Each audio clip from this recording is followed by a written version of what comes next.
জাতি এখনো বুঝে নাই লা ইলাহা ইল্লাল্লাহ অর্থ কি।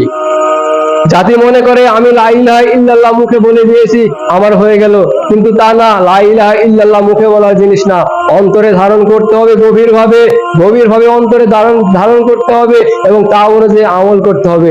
লা ইলাহা ইল্লাল্লাহ মানে একমাত্র দাস, একমাত্র দাসত্ব মহান আল্লাহর, ওইখানে আর কারো দাসত্ব চলবে না, আর যে কোনো প্রকারের দাসত্ব বাতিল। কিন্তু আপনি দেখেন তো আপনি লা ইলাহা ইল্লাল্লাহর মধ্যে অন্য কারো দাসত্ব আছে কি নাই? অবশ্যই আছে। আপনি লা ইলাহা ইল্লাল্লাহর মাধ্যমে অন্য কারো দাসত্ব আছে। কেউ বা দাস হচ্ছে ধানের শীষের, কেউ বা দাস নৌকার, কেউ বা দাস দাড়িপাল্লার, কেউ বা দাস নাঙ্গলের, কেউ বা দাস পাবজি খেলার, কেউ বা দাস গেম খেলার, কেউ বা দাস মোবাইলের, কেউ বা দাস ফেসবুকের, কেউ বা দাস ক্ষমতার, কেউ বা দাস নারীর, কেউ বা দাস মদের, কেউ বা দাস আড্ডার। এইভাবে সমস্ত কিছু লা ইলাহার মধ্যে ঢুকিয়ে দিয়ে মহান আল্লাহকে একমাত্র দাস হিসেবে না মেনে, মহান আল্লাহর একমাত্র নিজেকে দাস হিসেবে না মেনে আপনি এই মদ জুয়া আড্ডার দাস হিসেবে নিজেকে গ্রহণ করে নিয়েছেন। সুতরাং এই লা ইলাহা ইল্লাল্লাহ দিয়ে কাল কিয়ামতের মাঠে আপনার জন্য টিকে থাকা কঠিন হবে।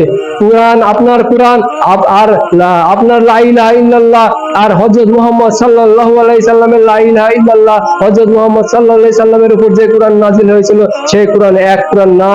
কারণ আপনার কুরআন, আপনার লা ইলাহা ইল্লাল্লাহ আপনার মাথার উপরে ফ্যান ঘোরায়, আপনার লা ইলাহা ইল্লাল্লাহ আপনাকে এসির ঠান্ডা বাতাস খাওয়ায়, কিন্তু হযরত মুহাম্মদ সাল্লাল্লাহু আলাইহি সাল্লামের লা ইলাহা ইল্লাল্লাহ আপনি খোঁজ নিয়ে দেখুন, তার দিকে এই কথা বলার সঙ্গে সঙ্গে পাথর ছিঁড়ে নিক্ষেপ করা হয়েছিল, তাকে হত্যা করার জন্য ৮০ বারের মতো, প্রায় ৮০ বারের মতো চেষ্টা করা হয়েছিল, তাকে জেলখানায় বন্দী করে রাখা হয়েছিল।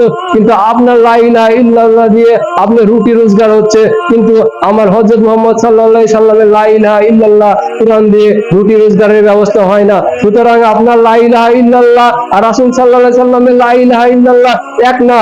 আপনার লা ইলাহা ইল্লাল্লাহ আবু লাহাবের লা ইলাহা ইল্লাল্লাহর মতো। সুতরাং আপনি নিজেকে পরিবর্তন করুন, আপনি নিজেকে পরিবর্তন করুন। একমাত্র দাসত্ব, একমাত্র গোলামি, একমাত্র দাসত্ব, একমাত্র গোলামি মহান আল্লাহ তাআলার হতে হবে, আর কারো হওয়া চলবে না। যদি চলে তাহলে আপনার লা ইলাহা ইল্লাল্লাহর মধ্যে সমস্যা ঢুকে গেল।